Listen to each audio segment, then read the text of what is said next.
찬송가 364장 내 기도하는 그 시간 364장 찬송가 내 기도하는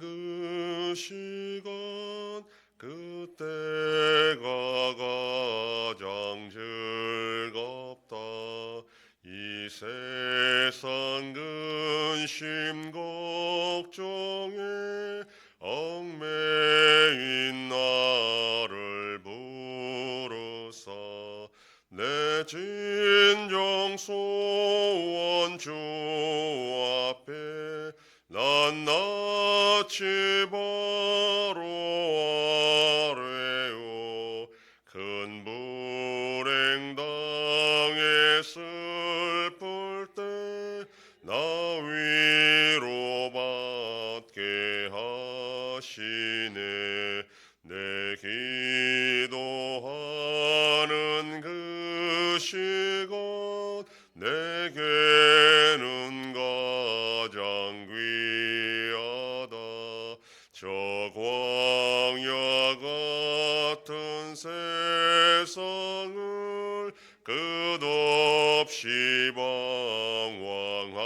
방황하면서 위태한 길로 나갈 때 주께서 나를 이끌어 그 보좌 앞에 나아가 그 은혜 받게 하시네 내 기도하는 그 시간 그때가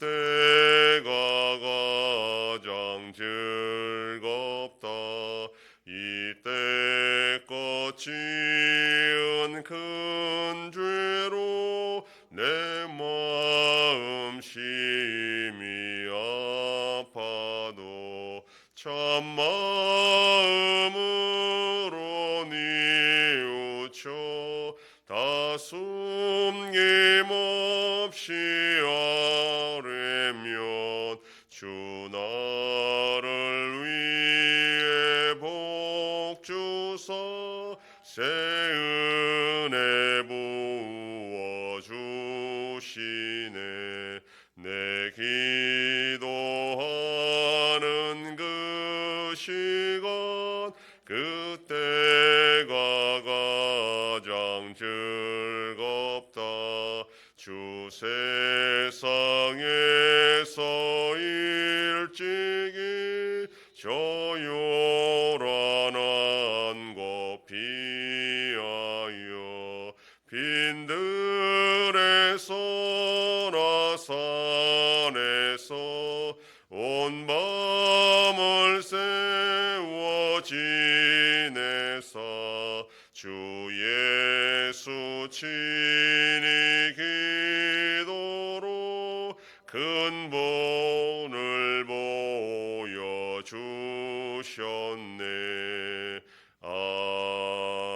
아멘.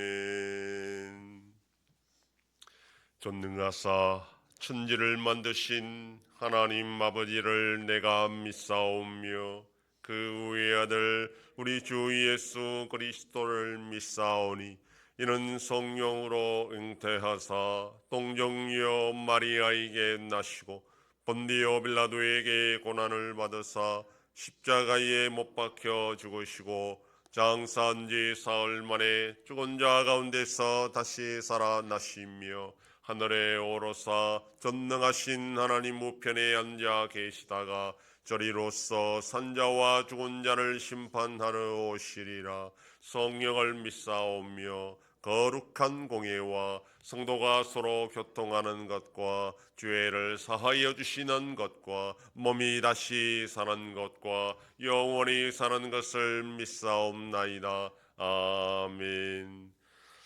하나님 말씀 민수기 1장 17절에서 19절까지의 말씀입니다. 구약성경 193페이지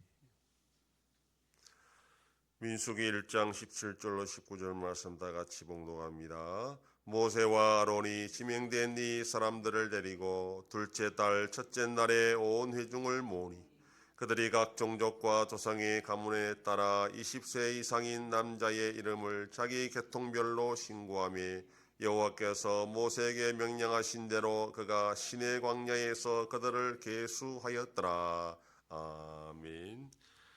오늘 읽은 본문 17절부터 마지막 54절까지는 이스라엘 백성들 각 지파별로 계수한 사람들 명수가 기록되어 있고 또 레위 지파는 제외되었다 하는 그런 내용으로 되어 있습니다. 총 남자 수를 12지파별로 계수했더니 전쟁에 나갈 만한 남자 20세 이상을 계수했더니 46절에 60만 3,550명이었다. 그렇게 기록을 하고 있습니다. 이 숫자는 출애굽기 12장 37절에 이스라엘 자손이 람세스를 떠나서 숫곳에 이르니 유아 외에 보행하는 장정이 60만 가량이요 하는 말씀과 일치합니다. 나머지 인원을 합산하여 그러니까 여자와 20세 이하의 자녀들을 다 합산하면 당시 시내산 아래에 모여있던 이스라엘 전체 백성은 대략 200만 명이 넘는 숫자입니다. 야곱의 가족들이 애굽에 내려갈 때 숫자가 남녀를 합하여 70명이었다라고 출애굽기 1장 5절에 말하고 있습니다. 그런데 430년 만에 출애굽한 인원이 200만 명이나 되었다라는 것은 당시 상황으로서는 불가능한 숫자다 이렇게 해서 의심하기도 합니다. 오늘날의 환경, 즉 식량과 의료의 혜택을 바탕으로 15세대 만에 200만 명이 되는 것은 가능하지만 그 당시 사회에서는 이게 불가능하다라는 것입니다.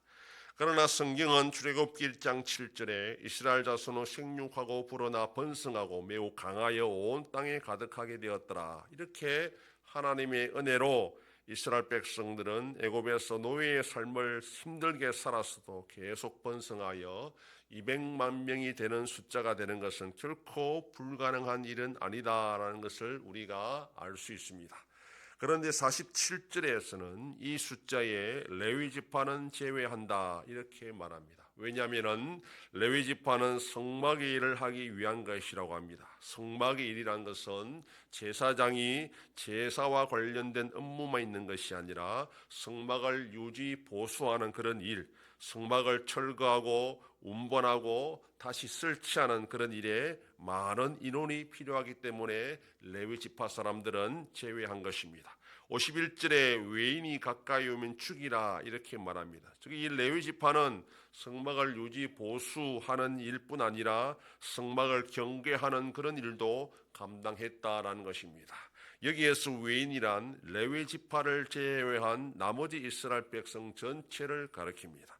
그래서 이스라엘 백성들이 막사를 칠 때에도 성막을 중심으로 동서남북으로는 먼저 레위 지파가 막사를 치고 그 다음에 또 떨어져서 동서남북으로 각 지파별로 막사를 설치하는 것을 알 수 있습니다.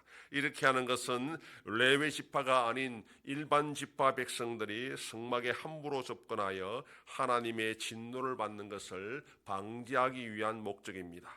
레위 지파 사람들은 성막을 외인들로부터 지켜야 했고 53절에 그렇게 이스라엘 백성들이 하나님의 진노로부터 당하는 것을 보호하기 위한 그런 역할을 했습니다. 어쩌면 다른 지파들이 전쟁에 나가 싸우는 것보다 더 중요한 직무가 바로 이 레위 지파의 직책이었습니다. 이스라엘 백성들이 전쟁에 승리하는 방법은 자신들의 기술과 능력이 아니라 하나님의 도우심이었습니다. 성막은 바로 이 하나님의 인재를 상징하는 장소였고 12지파의 군사들이 적과 싸우는 동안에 레위 지파는 이 성막을 지킴으로 궁극적으로 전쟁의 승리를 이끌 수가 있었습니다. 성도가 이 세상을 살아갈 때도 마찬가지입니다. 세상의 지식과 능력이 필요하지만 또한 영적인 지혜와 지식도 필요합니다. 그러나 세상의 기술과 지식도 공부해야 되지만 우리는 항상 하나님의 말씀과 기도가 더 중요하다는 것을 기억해야 됩니다. 성도는 세상 사람들과만 경쟁하는 것이 아니라 악한 영의 전쟁도 우리가 치료해야 하기 때문입니다. 오늘도 그래서 육적으로 무장할 뿐 아니라 영적으로도 무장하여 이 세상에서 그리스도인으로서 하나님의 영광을 드러내는 사명을 잘 감당하는 복된 하루가 되기를 소망합니다. 기도하겠습니다. 하나님 아버지 감사합니다. 지난 밤도 지켜주시고 또 이 새벽을 깨우며 주님 앞에 나와 기도하고 오늘 하루도 살아가게 하시니 감사합니다. 이스라엘 백성들은 20세 이상은 전쟁에 나가 싸울 동안에 레위 지파는 성막을 지키는 중요한 책무를 감당했듯이 오늘도 우리가 이 세상을 살아갈 때에 세상적인 기술과 지식만 필요한 것이 아니라 영적인 지혜와 지식도 필요함을 알고 말씀과 기도로 무장하여 오늘도 세상에 나가 믿음으로 승리하는 복된 하루가 되게 하여 주시옵소서. 하나님 아버지, 이 나라 대한민국을 불쌍히 여겨주시고 안정을 찾게 하시고 하나님의 은혜가 풍성한 복된 나라가 되게 하여 주시옵소서. 여전히 전쟁 속에 있는 나라들을 불쌍히 여겨주시고 속히 평화를 허락하여 주시옵소서. 우리 안송교회 세일을 향하여 나타내심으로 하나님의 놀라운 역사가 일어나는 교회가 되게 하여 주시옵소서. 성도의 가정과 생업에 복을 주셔서 감사가 넘치는 가정이 되게 하여 주시옵소서. 자녀들의 삶 가운데도 함께 해주시고 어린 생명들을 지켜주시옵소서. 연로하신 너러신들 붙잡아 주시며 병중에 있는 성도들을 불쌍히 여기사 치료하여 주시고 회복시켜 주시옵소서. 이 새벽에도 주님께 기도하는 종들을 기억하시고 간절히 구하고 빌 때마다 들으시고 속히 응답하여 주시옵소서. 감사드리며 예수님 이름으로 기도드립니다. 아멘. 하늘에 계신 우리 아버지여, 이름이 거룩히 여김을 받으시오며 나라의 임하옵시며 뜻이 하늘에서 이룬 것 같이 땅에서도 이루어지이다. 오늘날 우리에게 일용할 양식을 주옵시고 우리가 우리에게 죄 지은 자를 사하여 준 것 같이 우리 죄를 사하여 주옵시고 우리를 시험에 들게 하지 마옵시고 다만 악에서 구하옵소서. 대개 나라와 권세와 영광이 아버지께 영원히 싸움나이다. 아멘.